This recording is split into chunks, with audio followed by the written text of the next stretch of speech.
स्वागत है आपका आपके अपने YouTube चैनल एग्जाम पॉइंट पर। मैं रोज की तरह आज फिर 10 जुलाई 2025 का करंट्स अफेयर लेकर आया हूँ। आज 10 जुलाई के जितने भी इम्पोर्टेंट क्वेश्चन बनते हैं उन्हें हम डिस्कस करेंगे। उनके इम्पोर्टेंट फैक्ट भी जानेंगे। दोस्तों, आप किसी भी एग्जाम की तैयारी कर रहे हैं तो ये वीडियो आपके लिए मोस्टफुल रहने वाला है। इस वीडियो के लास्ट में हमने आपके लिए एक क्वेश्चन रखा है जिसका आंसर आप लोगों को कमेंट्स बॉक्स में देना है। आइए शुरू करते हैं। पहले नंबर का क्वेश्चन देखते हैं। आइए पहला क्वेश्चन देख लेते हैं।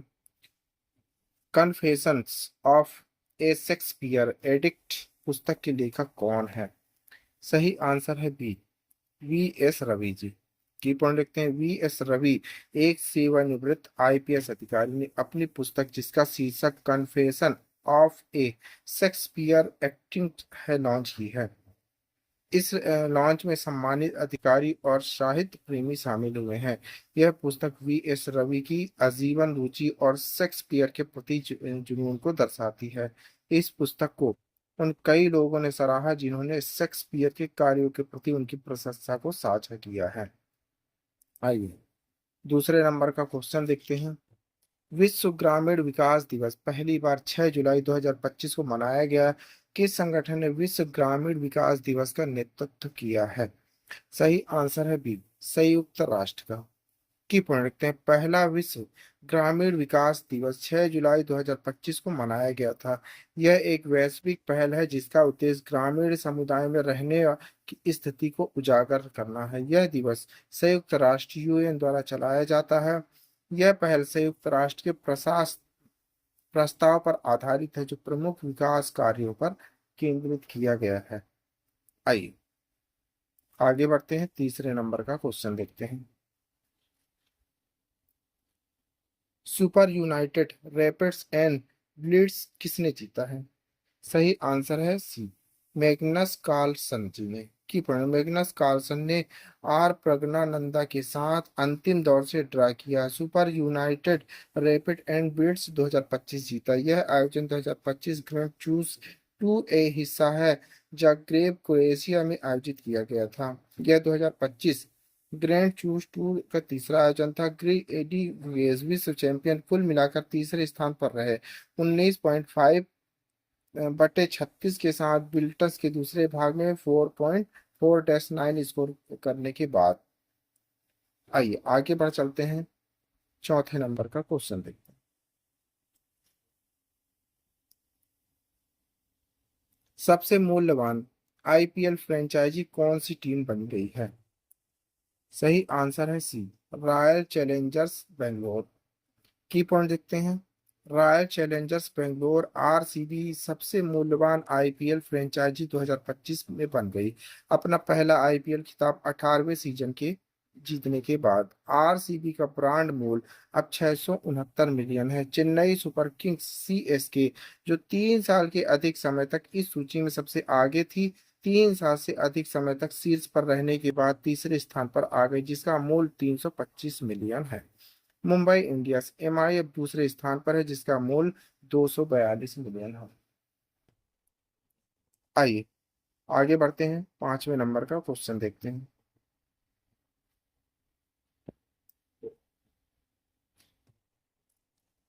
पांचवा देख लेते हैं। आरबीआई वित्तीय स्थिरता रिपोर्ट। आरबीआई द्वारा वित्तीय स्थिरता रिपोर्ट एफएसआर कितनी बार जारी की जाती है? सही आंसर है सी, अर्धवार्षिक रूप से। की पॉइंट लिखते हैं। भारतीय रिजर्व बैंक आरबीआई द्वारा जारी वित्तीय स्थिरता रिपोर्ट एफएसआर का अर्धवार्षिक रिपोर्ट है।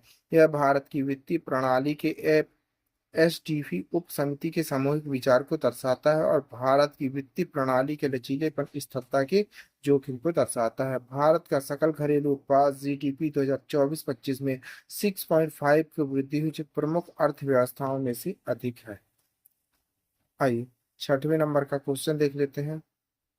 नई दिल्ली में आयोजित भारत मक्का शिखर सम्मेलन का 11वां संस्करण भारत मक्का शिखर सम्मेलन पहली बार किस वर्ष आयोजित किया गया था? सही आंसर है ए, 2013 में। की पॉइंट देखते हैं। 11वां भारत मक्का शिखर सम्मेलन नई दिल्ली में केंद्रीय कृषि किसान कल्याण ग्रामीण विकास मंत्री द्वारा उद्घाटन किया गया था। 2013 में पहली बार आयोजित यह शिखर सम्मेलन FICCI द्वारा आयोजित किया जाता है। मक्का भारतीय मक्का को विश्व स्तर पर अनाजों की रानी के रूप में जाना जाता है, क्योंकि इसकी उच्च आनुवांशिक उपज क्षमता होती है। भारत में यह चावल और गेहूं के बाद तीसरी सबसे महत्वपूर्ण खाद्य फसल है। आइए आगे बढ़ चलते हैं, 7वें नंबर का क्वेश्चन देख लेते हैं। संयुक्त अरब अमीरात ने भारतीयों के लिए गोल्डन वीजा शुल्क में कमी की है। नामांकन आधारित नीति के तहत आजीवन निवास प्राप्त करने के लिए एक भारतीय निवासी को कितना भुगतान करना होगा? सही आंसर है सी, AED 2 लाख रुपए। की पॉइंट देखते हैं। संयुक्त अरब अमीरात सरकार ने निवासियों के लिए एक पायलट नामांकन आधारित गोल्डन वीजा कार्यक्रम शुरू किया है। भारत और बांग्लादेश एक गोल्डन वीजा दीर्घकालिक निवास 5 से 10 वर्ष प्रदान करता है, बिना किसी प्रयोजन की आवश्यकता के। यह व्यक्तियों और परिवारों को संयुक्त अरब अमीरात में रहने, काम करने और पढ़ाई करने की अनुमति देता है। गोल्डन वीजा और गोल्डन पासपोर्ट आवास योजनाएं जो वित्तीय निवेश पर आधारित है, न कि नौकरी की पेशकश या शिक्षा पर। आइए 8वें नंबर का क्वेश्चन देख लेते हैं। कौन सा शहर भारत का पहला क्वांटम घाटी बनने के लिए तैयार है? सही आंसर है सी, अमरावती। की पॉइंट देख लेते हैं। आंध्र प्रदेश सरकार ने अमरावती क्वांटम घाटी घोषणा AQVT को मंजूरी दे दी है। इसका उद्देश्य अमरावती को भारत में पहली क्वांटम घाटी क्वांटम तकनीकों के लिए एक वैश्विक केंद्र बनाना है। यह परियोजना भारत के राष्ट्रीय क्वांटम मिशन के अनुरूप है। इसमें कई हितधारक शामिल हैं, राज्य सरकार, IBM, TCS और L&T जैसी वैश्विक तकनीकी दिग्गज कंपनियां, साथ ही शिक्षाविद स्टार्टअप। इस पहल से 2029 तक $1 बिलियन का निवेश आकर्षित होगा, जिसमें 2027 तक $500 मिलियन शामिल है। आइए 9वें नंबर का क्वेश्चन देख लेते हैं।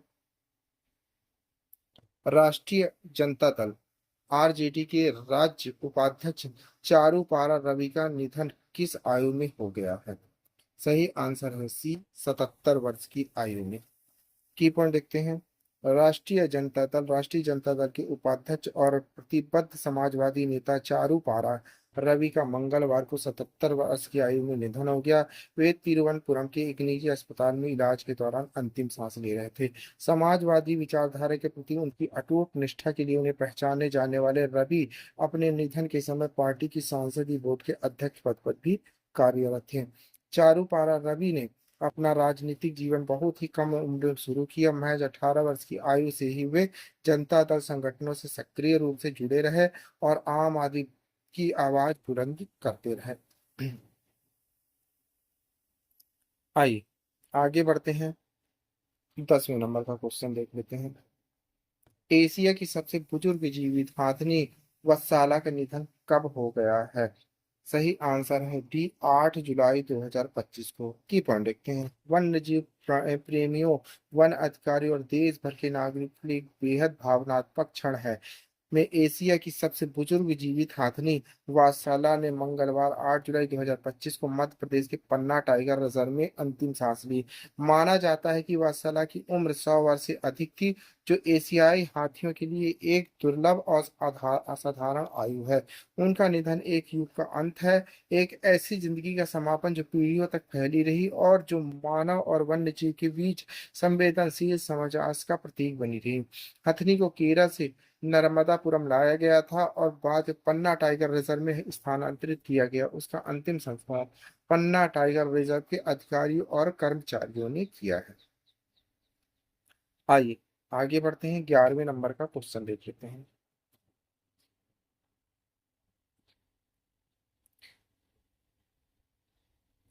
11वें नंबर क्वेश्चन देखते हैं। भारत की सबसे बड़ी जंगल सफारी किस राज्य में बनने जा रही है? सही आंसर है बी, हरियाणा।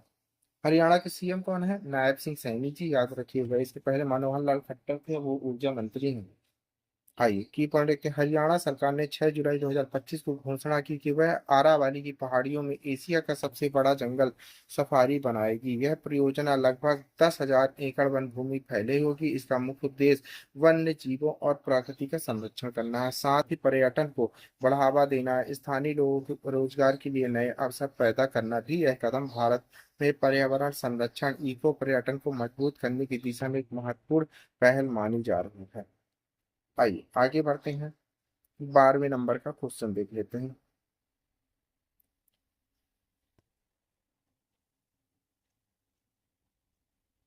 बुल्गारिया यूरोजोन में शामिल होकर कौन सा सदस्य राष्ट्र बनेगा? सही आंसर है सी, 21वां। की पॉइंट देखते हैं। यूरोपीय संघ ईयू के वित्त मंत्रियों ने 8 जुलाई 2025 को बुल्गारिया को यूरो अपनाने की अंतिम सूची दे दी। अब बुल्गारिया 1 जनवरी 2026 से यूरो को अपनी आधिकारिक मुद्रा के रूप में अपनाएगा। इस ऐतिहासिक कदम के साथ बुल्गारिया यूरोजोन का 21वां सदस्य बन जाएगा। यह निर्णय यूरोपीय एकीकरण की दिशा में एक महत्वपूर्ण प्रगति मानी जा रही है, जिससे देश की अर्थव्यवस्था को स्थिरता, निवेश और व्यापार के अवसर मिलेंगे। बुल्गारिया अब अपनी राष्ट्रीय मुद्रा लेव को आधिकारिक रूप से यूरो में बदल देगा। इसके लिए स्थिर विनिमय दर 1 यूरो 1.95583 लेव तय की गई है। प्रधानमंत्री रासेल जेली आजवोव ने इस फैसले को ऐतिहासिक क्षण बताया और देश में यूरो को अपनाने की प्रक्रिया को सहज प्रभावी ढंग से पूरा करने की प्रतिबद्धता जताई है। आइए 13 नंबर का क्वेश्चन देख लेते हैं। आरबीआई कितने मूल्य के सरकारी बांडों की नीलामी 11 जुलाई 2025 को आयोजित करेगा? सही आंसर है सी, 25,000 करोड़। की पढ़ने भारतीय रिजर्व बैंक आरबीआई 11 जुलाई 2025 को 25,000 करोड़ मूल्य की दो सरकारी बांडों की नीलामी आयोजित करेगा। यह नीलामी मुंबई स्थित आरबीआई कार्यालय में उनके ई क्यूबर प्लेटफॉर्म के माध्यम से की जाएगी। इन बांडों को डेंटिस सिक्योरिटीज कहा जाता है। सरकार द्वारा दीर्घकालिक वित्तीय आवश्यकताओं को पूरा करने के लिए जारी किए जाते हैं। यह प्रक्रिया सरकार को पूंजी जुटाने में मदद करती है, जिसका उपयोग बुनियादी ढांचे, सामाजिक आयोजन और विकास कार्यों में किया जाता है। आइए 14 नंबर का क्वेश्चन देख लेते हैं। बीएमडब्ल्यू ग्रुप इंडिया के हरदीप सिंह बरार को किस पद पर नियुक्त किया गया है? सही आंसर है सी, अध्यक्ष एवं मुख्य कार्यपालक अधिकारी CEO। की पॉइंट देखिए। बीएमडब्ल्यू समूह इंडिया हरदीप सिंह बरार को अध्यक्ष एवं मुख्य कार्यपाली अधिकारी नियुक्त करने की घोषणा की। यह नियुक्ति सितंबर 2025 से प्रभावी होगी। बीएमडब्ल्यू इंडिया समूह की ओर से जारी बयान के अनुसार किया इंडिया के पूर्व कार्यपालक बरार विक्रम पवार का स्थान लेने जा रहे हैं। विक्रम पवार अब बीएमडब्ल्यू ऑस्ट्रेलिया एवं न्यूजीलैंड के मुख्य कार्यपालन अधिकारी CEO पद पर कार्य संभालेंगे। बीएमडब्ल्यू ग्रुप इंडिया, जिसका मुख्यालय गुरुग्राम में है, ने एक आधिकारिक बयान में शीर्ष नेतृत्व में बदलाव की जानकारी दी। हरदीप सिंह बरार जो भारतीय ऑटोमोबाइल उद्योग में 30 वर्षों से अधिक का अनुभव रखते हैं। आइए लास्ट क्वेश्चन देख लेते हैं। 15 नंबर। एनटीपीसी हाथरी ने अपना 28वां स्थापना दिवस कब मनाया है? सही आंसर है सी, 8 जुलाई 2025 को।